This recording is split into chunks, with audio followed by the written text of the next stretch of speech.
A picture may no longer be worth 1,000 words. These days, the picture that the camera takes may well not be the picture that we end up seeing in newspapers and magazines. Technology makes it difficult, maybe even impossible, to tell what's real and what's not. Russell Brown is Senior Art Director of Adobe Systems, a computer software company. He's busy at work today, saying that with the right equipment, he can manipulate just about everything. You're already starting to manipulate photos. Good morning. It's an early morning to get going You here. are not a photographer. No, No. I'm not. You're a graphic artist. Yes. And yet you have taken photography as the medium in which you've been able to do some of your most interesting work. Oh, yeah, I see the computer is a wonderful tool for graphic artists, and I wouldn't live without it. It's just a must. Can you show us some of the things that can be done? Yes, we'll show you the most unethical situation. Okay. We'll take the shot of the Nancy and Ron, and I'm going to place myself into this photograph, and using this type of technology, you can easily get things to pop right in. And in this case, you're going to become the third member of the party. Yes. So let's just paste in. While you do this, this is something that you're doing for fun, and you can continue punching your buttons that you need to do while we watch the photo come up. One thing to do it for fun, another thing to change the photo itself, and there you are. And then I can pop yourself right in. As a graphic artist, I see this as a tool that I have, and I would never give it up. It's something I'm going to have and always use, but I'm going to be very ethical with it. Now, I would have thought that I could have gone back in the original picture of Nancy and Ron and realized that, of course, you, Russell, were not in the photo, but you can create a negative from this. Yes, based upon the skill of the artist using the program, they can give the illusion that the photograph is quite real.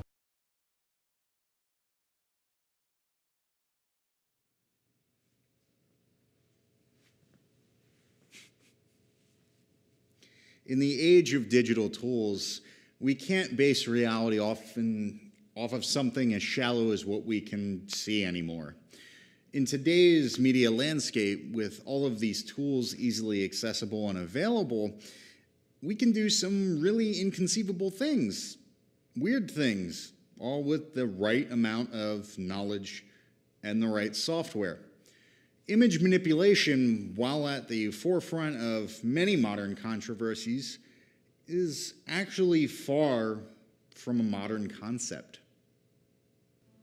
From 1860, the iconic Abraham Lincoln photograph was actually a composite between a photo of John Calhoun, a Southern politician, and Matthew Brady's portrait, otherwise known as the $5 bill. Elsie Wright and Francis Griffiths created the Cottingley Fairies in Bradford, England, which Sir Arthur Conan Doyle commissioned for an article as absolute proof of fairies' existence. How about in 1937, Hitler at the home of Leni Riefenstahl?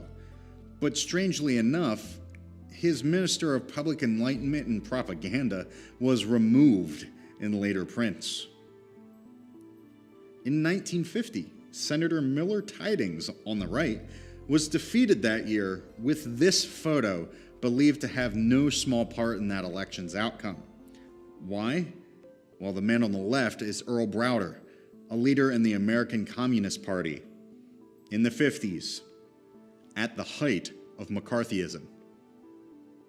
1970, the Pulitzer Prize photo of Mary Ann Vecchio screaming over Jeffrey Miller's body in the aftermath of the Kent State shootings. But someone at Life magazine thought that the pole behind her head was distracting and that the people on the far edges could be cropped out.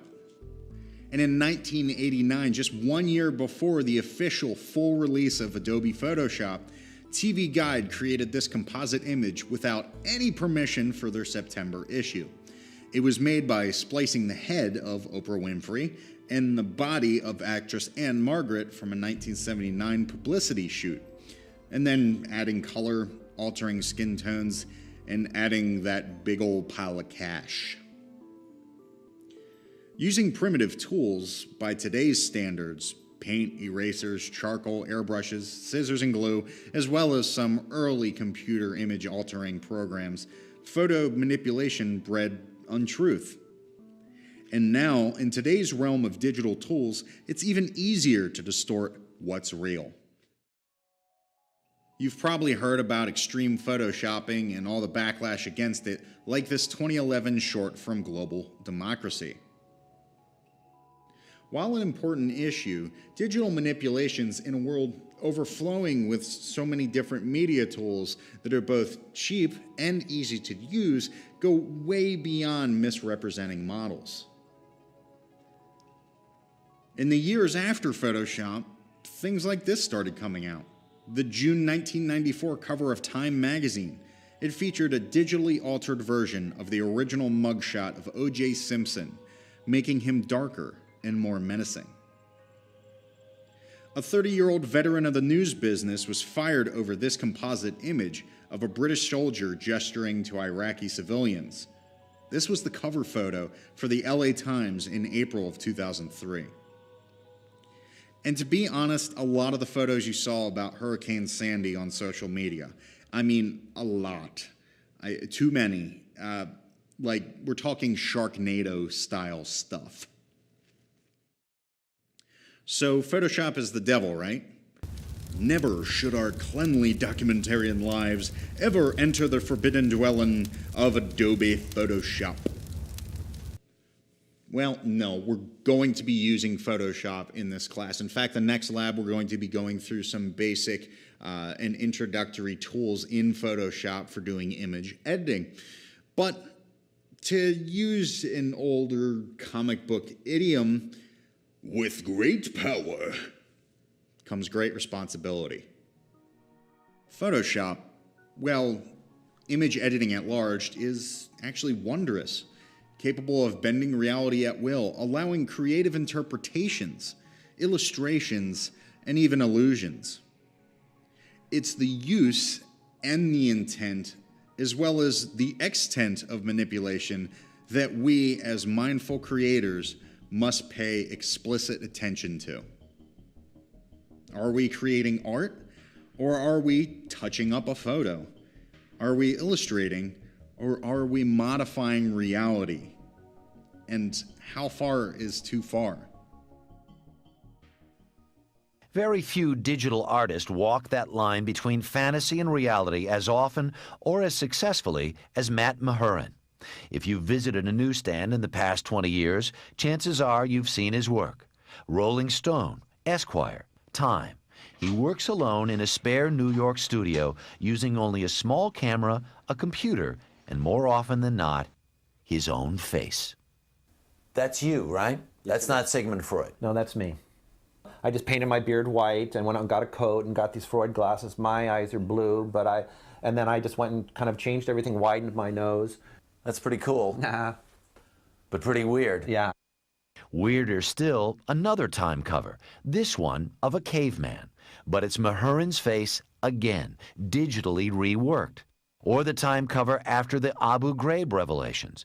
This image was not taken by U.S. soldiers. It's a manipulated photo Mahurin took of himself. This is you, this is made up, that's your basement wall. If you were going to label this, what would you label this? I think probably the way it's probably labeled inside the magazine, which is photo illustration. So where do we draw or shop that line? Truth is, there is no steadfast rules. There's no guidebook beyond our shared experience and what we know from history. It's our job as ethical and mindful content producers to walk that line.